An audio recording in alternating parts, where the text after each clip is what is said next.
আমাদের দেশের রাষ্ট্র ক্ষমতা কি জনগণের ভোটে অর্জন করা সম্ভব?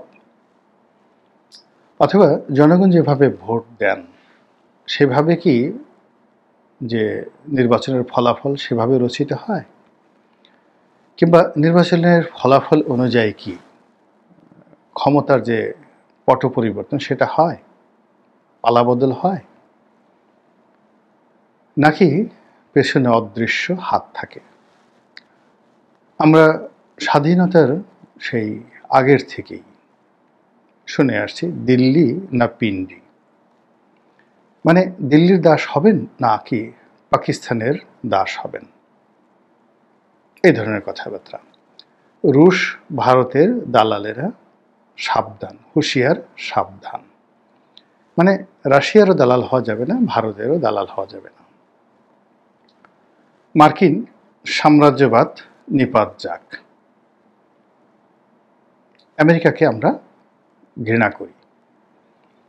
এবং আপনাদের মনে আছে যে একটা সময় বায়তুল মোকাররমের উল্টো দিকে আমেরিকান কালচারাল সেন্টার ছিল, আমেরিকান কালচারাল সেন্টার।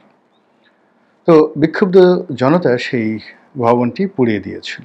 এটা ছিল আমেরিকার প্রতি ক্ষোভ ৮০-র দশকে। যেটা বলছিলাম যে স্বাধীনতার আগ থেকে একেবারে আজ অবধি আমরা সবসময় দেশের বাইরে যে রাষ্ট্রগুলো রয়েছে তাদের সবাইকে আমরা শ্রেণীর শত্রু বানিয়ে ফেলেছি।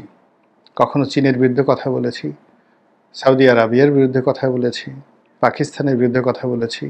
মানে বিশ্বে আমাদের একেবারে নির্ভেজাল বন্ধু আছে, এরকম কোনো রাষ্ট্রের নাম আমি অন্ততপক্ষে জানি না। আপনারা জানেন কিনা বলতে পারবো না।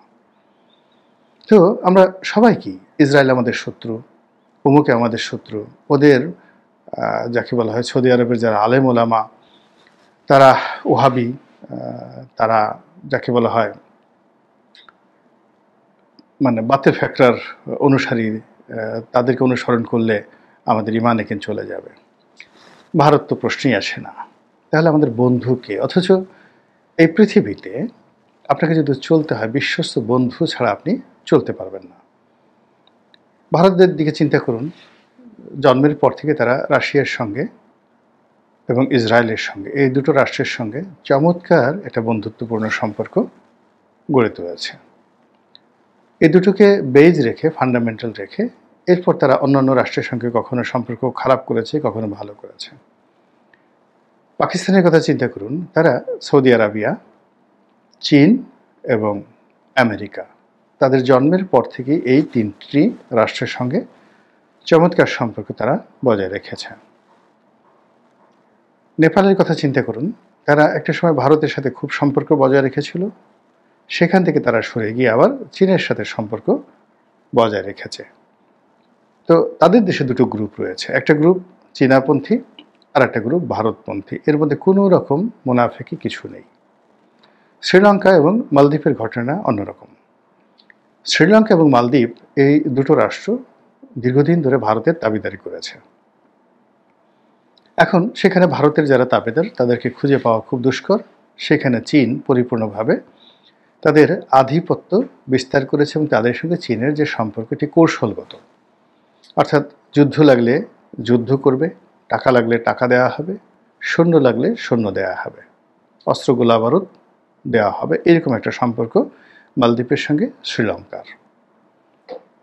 তো সেই ক্ষেত্রে আমাদের কথা চিন্তা করুন, আমরা আমাদের যে নিত্য প্রয়োজনীয় দ্রব্য, চাল ডাল আটা ময়দা, কিংবা ধরুন আমাদের সেনাবাহিনী পুলিশ বাহিনীর জন্য যে অস্ত্রশস্ত্র আমদানি, কিংবা আমাদের যে টাকা পয়সার জন্য কোনো বন্ধু রাষ্ট্রের দ্বারস্থ হওয়া, যদি আমাদের এই মুহূর্তে $2 বিলিয়ন, 10,000 কোটি বা 20,000 কোটি টাকা হালাত প্রয়োজন পড়ে কোনো রাষ্ট্রের কাছ থেকে, শেখ হাসিনার জামানাতে কন্ডিশনালি ভারত থেকে হাত পাতা হতো, ভারতের নিকট হাত পাতা হতো, কিন্তু এভাবে পাওয়া যেত না, কিন্তু অ্যাটলিস্ট ছিল। কিন্তু এখন তো সেটা নাই, আগেও ছিল না কখনো। তাহলে আমাদের এত বছর ধরে আমরা যে বলছি যে কারোর সঙ্গে শত্রুতা নয়, কেবলই মাত্র বন্ধুত্ব, সেই বন্ধুত্বটা হলো কোথায়? এখন পর্যন্ত হয়নি।